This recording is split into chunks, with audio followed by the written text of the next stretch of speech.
flippers. It's got the little thing. Oh, no, it's crazy. I did play this. It's so hard. Oh, you got the Lazarus there? The little thing that spins in the middle like... It's like a roulette rule. So it'll get, from what I understand, it gives you like ABC, which is... something. Yeah, it gives you these like outlanes down around, so you'll get your A. Oh, no, Muzz's beanie. So you got your A's, and it just decides which ones it is. Yeah, right. And these lanes, and then they're your bonus lanes for the next ball. Marco is famous. Yeah, so you had a... Yeah, so Chris was dying to go... When did you get up here anyway, mate? I got up at lunchtime. Oh, okay. I'm here. Are you just here for the night? Well, I'm hoping to play later on. For the day? But yeah. I'm not sure if they've got that guest thing going. So, because the night time's a bit of fun. Yeah. But, you know, mainly, like now it's sort of catch up with a lot of people that I don't see for the whole year. Yeah. Like these Newcastle guys don't really play comps. Yeah, yep. The majority. And that's like, but back 10 years ago. Which is weird, right? Like, so they just do a lot for... Well, back 10 years ago, things were really happening in Newcastle. They had pizza and pinball, and Yep. you know they had they started Pinfest, and they got out guys from overseas, and you know David Hankin. Yep. Lives in Newcastle, and we have a Hankin machine out the back there. Yeah. So things in Sydney and Newcastle, but around 2009-10, that's when it kicked off. Okay. In Australia, it kicked off in Sydney to start with, and then it sort of went up here, and then they started Pinfest. I'm not sure when it was, 2012 or 13 or something. It's been going for a long time, 14, 15 years or something. And then it started to spread a few years. It spread to Adelaide and Brisbane and Melbourne. But then, oddly enough, it's kind of like Wollongong is really great because it's kicked off again. Yeah. But Wollongong was what Sydney was in 2010. Oh, okay. So you guys like having 5 comps a week and and things were taking off. Like things are really happening. Yep. That's how Sydney was when it started. It exploded. Yep. Like, you know, we got IFPA comps going in Newtown, and then Norbert, who worked at AMD, had launch parties with comps. He had leagues set up with all the pubs. They had teams going at Coogee Diggers, and that was great. And Supernova, any major event that AMD was at, he'd have comps there as well. So, and you know, it's like now that he's gone, you know, there's a lot is missing in Sydney because of him. Yeah, you need a driving force. There is Beercade and there is Penrith and the church, which are good. But Sydney's like, it's complicated because, you know, there's issues with parking and 100%. And all the rest of it. That's like, Sydney. I think I went to Adelaide and they got like a similar clubhouse to you guys, and I think that's the future. Like in terms of rent and stuff, and having you guys having to own it. So you can do what you want. You've got the, you know. Yeah, exactly. No one else to tell you what to do. Yep. I think that's where it's at. Yeah. I think like overseas, they got like barcades and stuff, but I think having like a garage industrial area and having it set up like that, I think that's the future. Well, I think it's a matter of keeping it as low cost as possible so people can actually, you know, because the lower cost it is, the more people can go and the more people can enjoy it and the more people can get into it. Also, it's not a public venue and you don't have to abide by any licenses and stuff. Yeah, exactly. Like Beercade, you know, Beercade is a great venue. It's going to be better when he expands because it's just a little bit too small. Yep. But you know that's doing a lot of good for the community. Yeah, but even expanding it in a place like Sydney, there's just so many loopholes and things to jump through. Yeah, you got like liberal gaming and all that sort of licensing issues and stuff like that. But you know, if you have like a joint like you guys have, and you don't have to worry about that stuff. You know, can't go wrong. Yeah. So it's just a pity I don't live down there. It's not that far. Well, when you got a cop that starts at 10, I got to wake up at 7. Oh no, it's I'm ridiculous. kind of a bit rooted by the time I get there, and then I got to. Yeah. I play all day and drive back. Yeah. So no, it isn't that far. But I mean, if the cop started at 12 and it went to midnight, that'd be better for me. But oh really? Yeah. I'm never playing pinball before 12 o'clock. Bloody hell. Like, I'm only playing pinball, usually I'll start playing pinball like 6 or 7 or 9. Yeah, 100%. And then I'll go through till, if I'm going to have that makes session sense. 4 or 5 a.m. Yeah. There's a guy, I haven't seen him here actually, Dave Hashman. I thought he was up here. He has Christmas party in Melbourne every year, and it's for anyone in the community. Yep. And it starts off at about 3 p.m, but then it goes all night until the sun comes up. And there was one year where I was determined on Walking Dead to get to last man standing. Yeah. And I was not going to stop until I got there. And I started at 8:30 at night, and eventually everyone went to bed. It was just beautiful. It was like 2 or 3 o'clock in the morning. There was no sound except for this game. I could hear everything. Yeah. And it was just me and the game. And it's really rare because I don't own games, so it's rare for me to be in that position to be able to play games without any other sound or anyone else around. Yeah. I understand So that. I got there, 100%. I managed to get there, and I was having so much fun, I just kept playing. And then I finished at 2 p.m. So I played for 18 and a half hours straight. That's a marathon. Because I don't have games myself. Yeah. So I've done some nutty things like... That's crazy that you don't have games yourself. And they cost 20 grand. Yeah, I know. Where am I going to put them? A very expensive one cost. Look, eventually, dare I say, my parents are still alive, and I'm happy that they are. Yeah. But, when it comes time that I can afford it, it's just, I don't see the point in it. And also, I do like getting out there and playing on site. That helps the operator. Yeah, and then 100%. Events like this, and also leagues, and going to other places like me in the game. I did own Dracula, and I had it in my house, and I rolled it twice. I thought, what now? Well, I know exactly what you're talking about. It was a long time before me and Margaret bought our first game, and it was all around, and it was, well, why bother when I can come to the clubhouse and I've got 20 games which get rotated regularly, and why? I did operate as well. I did have Star Trek Next Generation. I bought that in 93. I bought World Cup Soccer in 94. That was very stressful because I didn't have a car. Yeah. So I had to get someone to transport it for me. Yes. But I did call my company Fair Play Amusements. And because I knew exactly what people needed and wanted out of a game. And, yep. It was pretty full on. Like, it was a lot of money back then. And so that was good it was successful while I had it. But then, as things died off in the mid-90s and the internet came in, that was, Yep. But there's a few stories going on there. But no, I just don't. It's like a big lounge, It's like there's a lot to have, to buy like 5 of them, you're looking at like 25 to 100K. So yeah. There are games there that I would buy eventually because I like them. James Bond. That's just the theme resonates with me, and I like the gameplay. Predator, same. Dune, I like the integration to the music and everything. So it's got to have something special about it that I want to keep coming back to it. So it's either the nostalgia with the theme, or the integration that I really appreciate, or the shots. Yep. Or things like that. So there's not many, but the classics games I really enjoy. Like Medusa and Centaur. And What's your opinion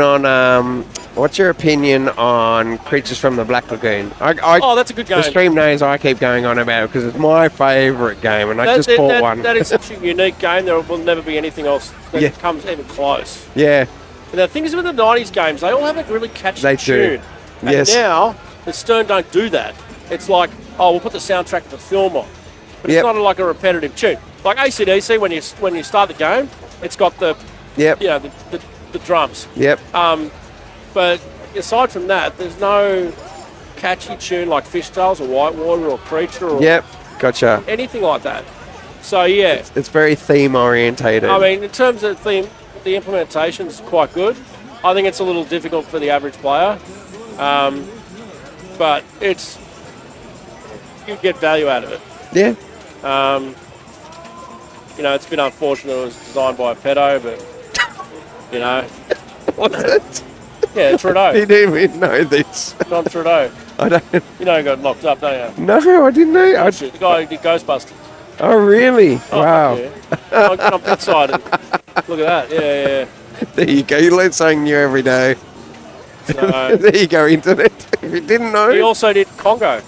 Oh, well, of course. Yeah. Because that centre playfield with the plastic insert is the exact same on Creatures as it is on Congo. So if you go and try and purchase one of those, which is very hard. It's going back a while. South Park. Have you played this much? Yeah, I played enough of it. I love the Fucking shit game ever. but that theme is so good. The Mr. Hanky. Theme, yes. Yeah, it's so good. Yeah. The call outs is amazing. I really enjoy it. Yeah, that is. That's the only reason. But yeah. This is back in the pre-AC/DC Lord of the Ring days when pinball was like running on the smell of an oily rag, and I can't give them too much flack for it, but yeah, they really couldn't go to town, about all the playfield design and stuff. They're terrible shots, I must say, but so when you get on Pinside, just can't go for a thread like that. Oh, okay.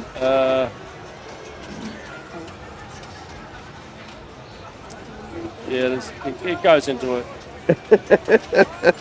There's a bit of hard drive action there. I feel really bad now. Yeah, it's pretty full on. Oh, God. Yeah, I'm not... But there was a good, interesting time because people were saying, oh, shit, I'm selling my Ghostbusters now, I can't handle it. There was like an argument there, like, oh, when you find out can you separate someone from... Yeah, of course you can. Yeah, I think you can. This is the argument You just put your fingers in you and go, la, la, la, la, la, la, la, la, la. That's the problem. When you find out something about someone, I'm not quite sure, like I know. Woody Allen or... I wish I hadn't told me now. Robert Polanski. Stuff like that. I'm not quite sure what's right or wrong. So, what's your favourite era of games? Oh, look, the 90s are the best in the world. I agree. 100%. But just recently, KME, Keith Elwin's games are actually the best in the world. They're very nice. But they're not... In the 90s, everything that came out was amazing. Yeah. And now it's like every third game that's coming out is amazing. Yeah. So... You find there's a little bit too much happening in games these days, I find. Well, they're designing for the home market. Hard to track. You don't get bored. Yeah, of course. That makes sense. I agree with you. I agree. Yeah. Like, unless I can get the glass off a game or I get on the internet, I'll never be able to figure out games. I know. I spent like 6 months dead set, 3 months on Pinside with AC/DC, and everyone was trying to figure out how it works. And there was one guy in Geelong who figured out that, the song Jackpot. Yeah. I don't know if you know this, but if you're playing album and you've got a whole lot of Rosie going, then the third jackpot will award the song Jackpot, but it won't reset it. Yep. So if you're playing Tour, which is the loops, yes, I think it's the fifth or the sixth jackpot will award the song Jackpot. That's way too deep for me. It was very, very clever. So if you're playing the right album in album multi-ball, yep, when you get to the song in the album, it'll award the song Jackpot. Which what that means is, like, normally with AC/DC you got the cannon lit, you shoot the song, yep, it'll reset it back to 1 million.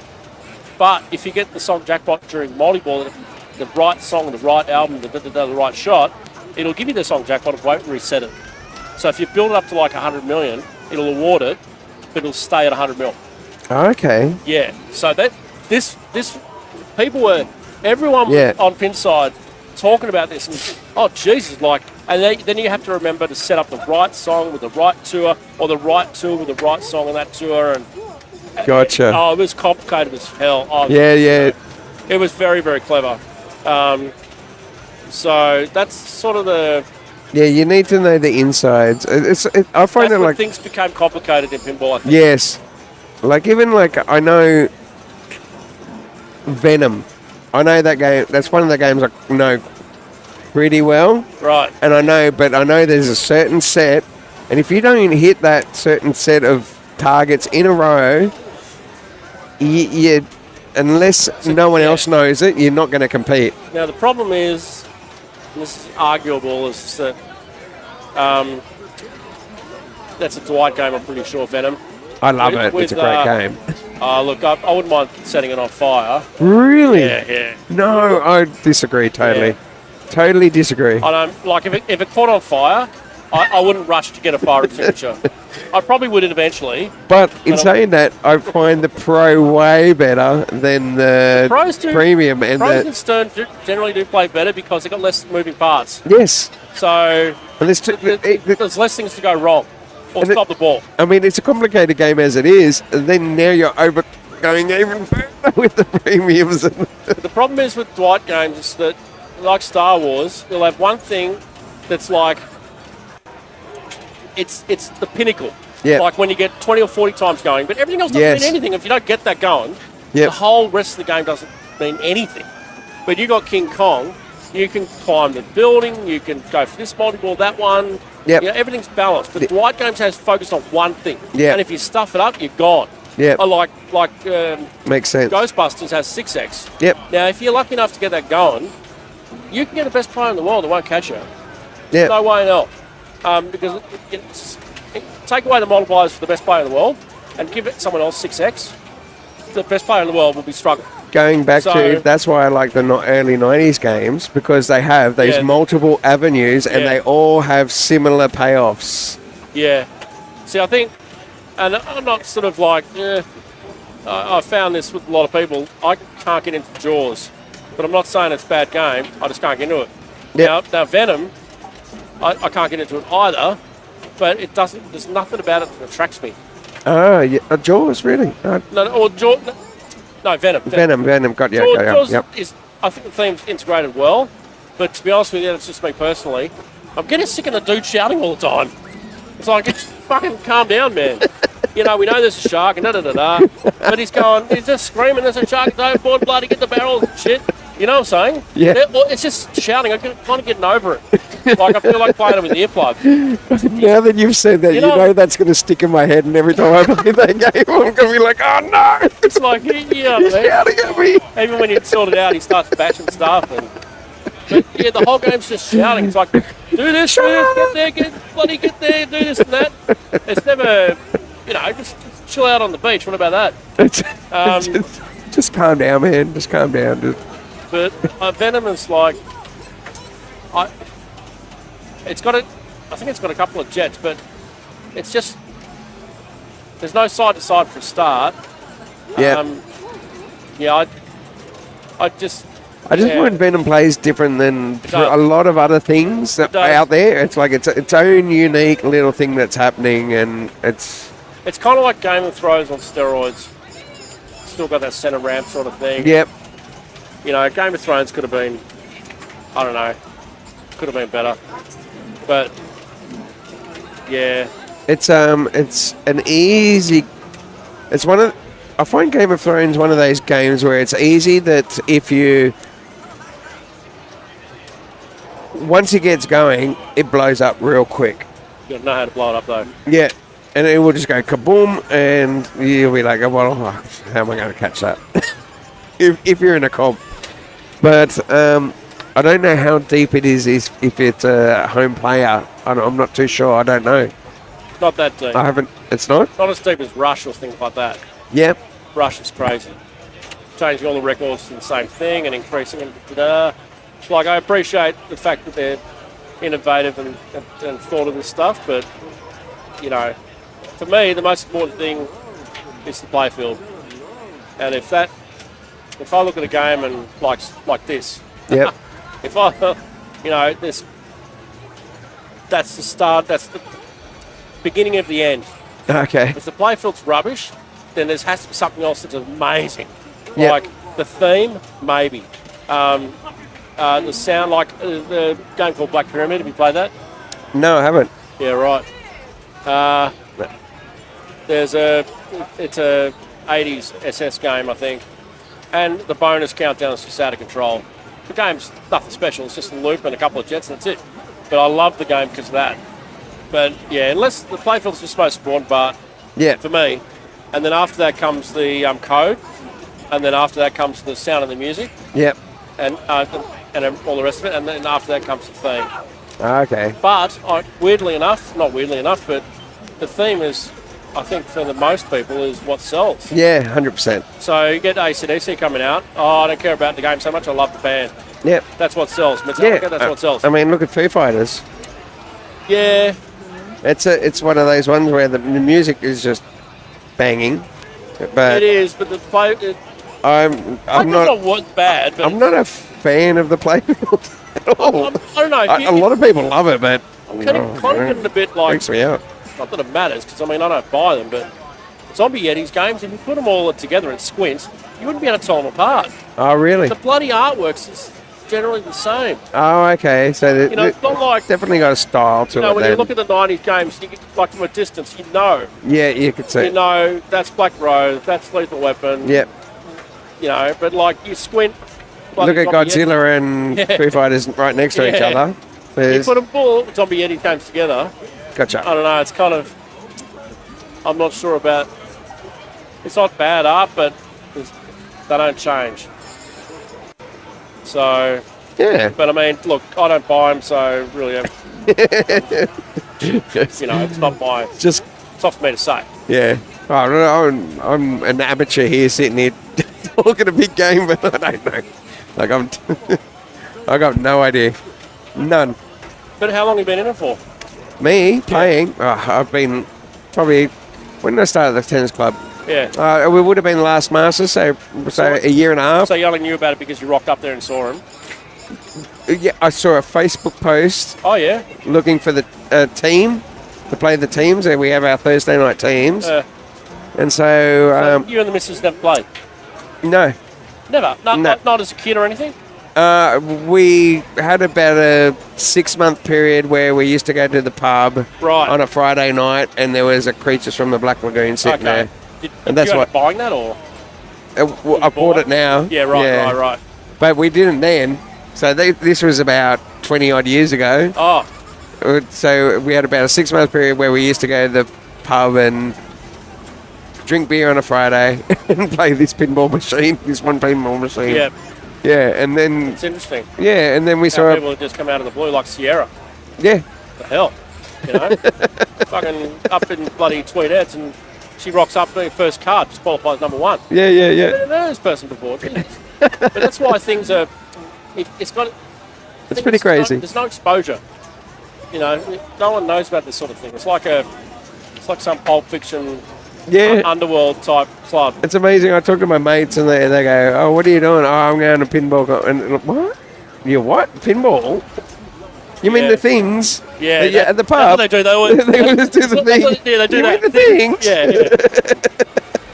Yeah. So, are you heading up to Tweed this year? I want to. I've got to get a job first. I got pissed off my last job and I quit. Oh, well, fair enough. If it's going to do that to you. I had family stuff I had to sort out. I thought the timing's right to do that. Yeah. I had a lot of things to sort out with my folks. Yep. It's just the way that worked out. So I've got to find something. Maybe down Wollongong. I've asked. Well, we'll see what happens. I would move down there for sure. Yeah. I've got a mate of mine I used to work with in Chatswood. I lived in Sydney for 10 years. Yep. I came up here in 2006. Yep. And that's when I first got here. And he took the train every day from the Gong. Yeah. And he was never going to leave the Gong. Yep. That's just who he is. Yep.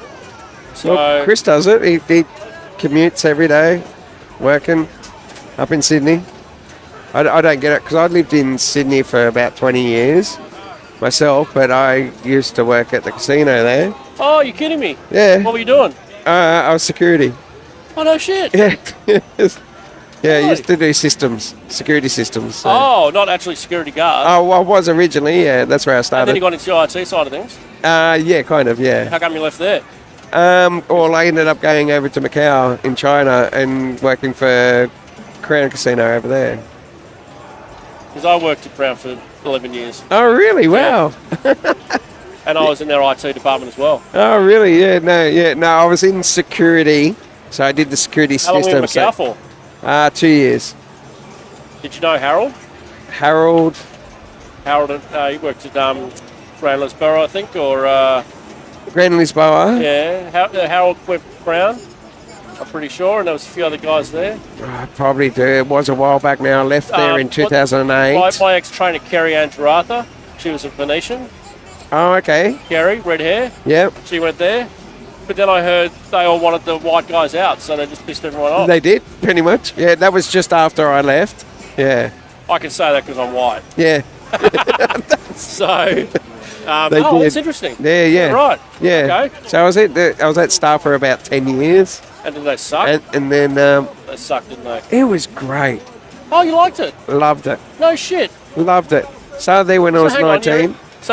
so then you left Macau, and then what are you doing now?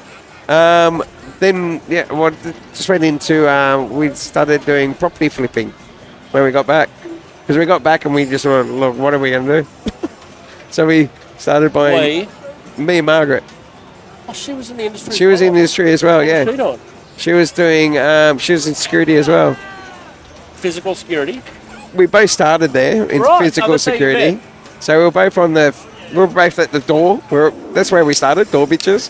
Right. And then we moved in, into management, and then Margaret stayed operations for a while. I went down to administration, and Right. then got into the system side of things. So doing And key watches and security Had no cameras issues and with politics and all that rubbish. oh, of course, it's corporate life, mate. You're always going to have politics. And then our boss went over and was part of the pre-op team for Crown in Macau, and we went there and did that and City did of the pre-op. Dreams. Yeah, Right. yeah, City of Dreams. That was the next one. Interesting. Yeah, Oh, there and you go. did that for a while, and then came back and was like, well, what do we do now? It was a hard life. We were working 21 hours a day, 7 days a week, basically. It You was. didn't think about going back in the industry, or We did. worked We did. that, or- We did. We thought about it, and we came back. We thought we'll give ourselves 6 months because there was good money there in Macau. So it gave us a bit of a time to come back and just chill out and work out what we're what do you going think of to lifestyle there? do. Nothing to do, or Pretty much the only thing you do is hang out with all your People you know. workmates. You're never away from work. yeah. All day, every day, 24 hours a day. And if you're single, it's going to cost you a lot more. Yeah, 100%. Yeah. Yeah. But food was Yeah. super cheap. Lifestyle was cheap. Really? You could duck over to Thailand for a weekend for Yeah, about right. $50. It was great. But the only thing was the rent was comparable with Sydney. Yes. Once things took off. Yeah. Yeah, Yeah. no, I was considering doing that, but one of the ships in the Mediterranean. Okay. Oh god, that didn't last long. That's way overrated, in my opinion. Oh, yeah. Yeah, I mean, if you're 20 and you've got no idea how the world works, Yeah, yeah. sure. But once you start figuring things out, Yeah. no. Yeah, interesting. Yeah, that's There you go. cool. There you go. It's small world. All right, mate. I think we're just going to let the stream kick off and do it sing for a while. Thank you so much for joining in and having a worries. chat to us. I was going to get Chris to have a chat to you. Like I always say to the stream, I'm terrible at this kind of stuff. But, Oh, no, it's all good. yeah. You don't have to talk about much. No. So, Just, I mean, been watching South Park. yeah. I mean, the 10 people out there watching, This guy's actually playing all right. he's doing all right. Making some shots. They need to promote. They did in previous years about the IFPA. you know, and comps and stuff like that. And I don't know if you guys, Luke Gong's promoting anything up here, but you know, get people participating is important. Yeah. I don't think they've got any problem with that up here at the moment. Well, not now. No. But, I mean, if half these guys knew there was cops going, or these kids knew that there was under 16, blah, blah, blah, you know, like, I think it'd be good. Yeah. I mean, been, they've got the machines where they could set a bank aside, for sure. Have you been to Nil yet? Sorry? Nil. No. That you need to check out. Oh, cool. I think it's the best venue in Australia. Where's that? It's between Melbourne and South Australia, Oh, okay. on the highway. It's exactly. We go Texas. Jeez. There we go. It's a pinball museum. Yeah. Exactly halfway. Exactly halfway. Yes. So when you want to, Between Melbourne and South Australia. Adelaide. So if you want to go to, if you're in Melbourne for whatever reason, you want to drive to Thingo, Yep. go and stay at this guy's place. It's I've done a video on my Facebook actually. I'm not sure if Oh, awesome. it's on Facebook. I don't know. I'll suss it out. Yeah, we'll suss it out. But I'll link you. Well, I've done a walkthrough. They've got the 50 machines there. They get all the latest ones in. They've got about 4 or 5 rooms. Yeah. And they've got all these, because they go to Expo and they go 3 times a year or something. Yeah. So that's father and son there. Yeah. The guy on the far left is the father and the guy in the middle is the son. Yeah. And they go over and they get all the latest stuff and science stuff and everything like that. And they've got all these schematics up and framed and, you know, blueprints of play fields. But yeah, it's great. It is really, really good. But the problem is, it's in the middle. Yeah, in the middle of nowhere. Yeah. But that's kind of good in a way because it doesn't get crowded and. Yeah. But you need, awesome. You need to get around to doing that. So.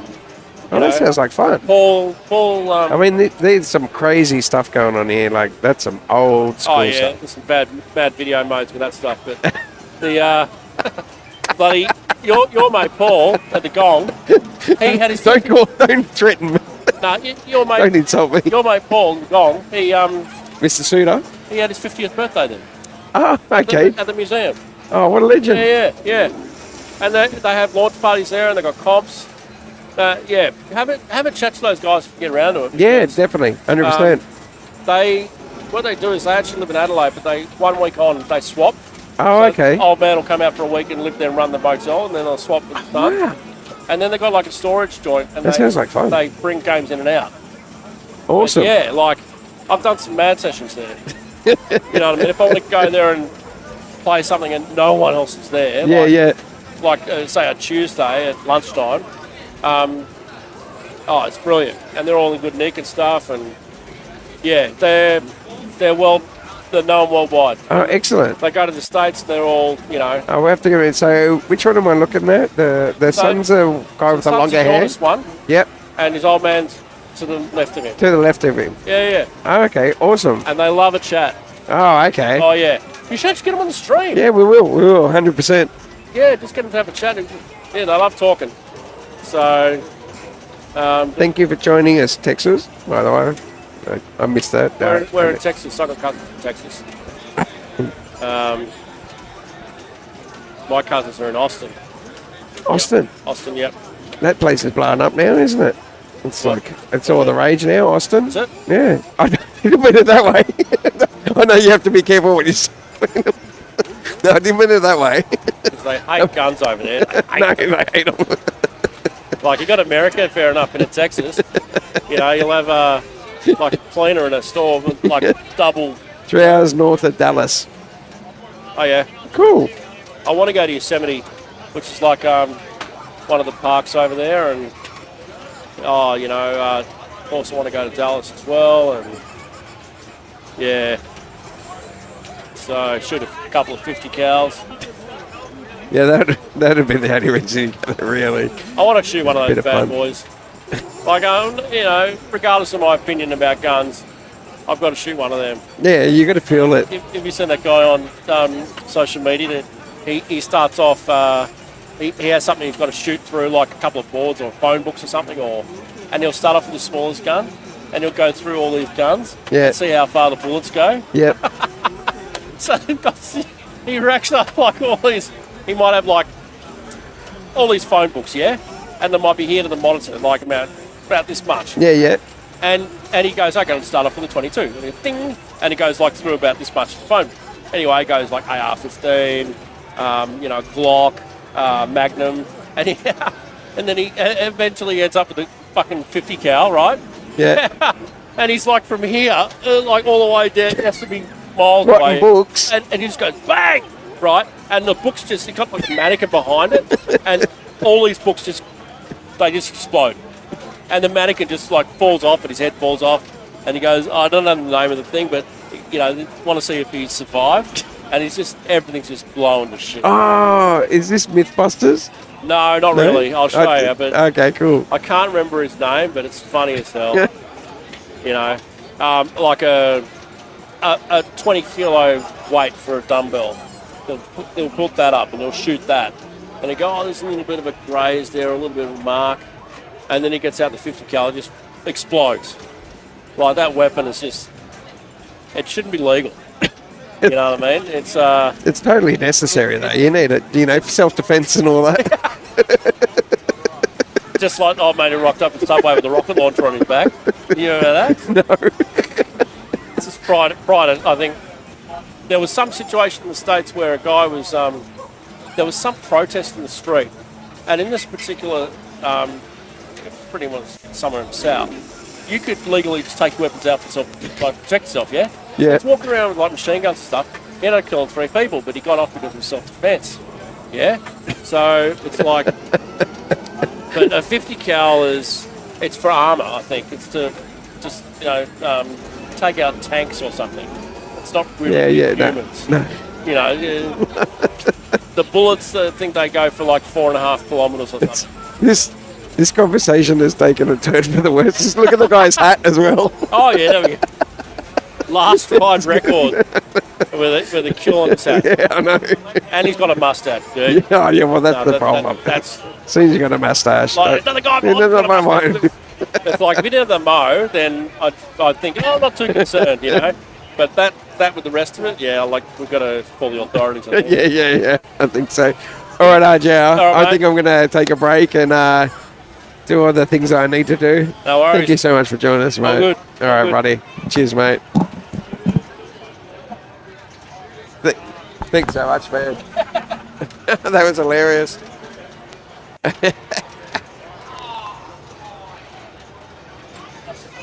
All right, guys. We'll be back a bit later talking to some other people. Cheers.